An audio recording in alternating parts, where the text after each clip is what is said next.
Totally tracked like a tank. Pretended I was driving around in a Stewart all day. It's a 10-foot plow pusher. Holds probably half a ton of snow.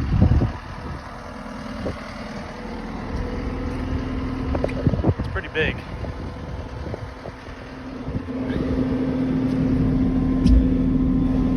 Not as big as the big John Deere movers, but still pretty big. You got the two controls too. This one controls your movement, forward, back. There's a trigger on it that lets you go rabbit mode, which means you can go really fast. And this one controls your blade up and down, left and right, all that good stuff. It is super fun.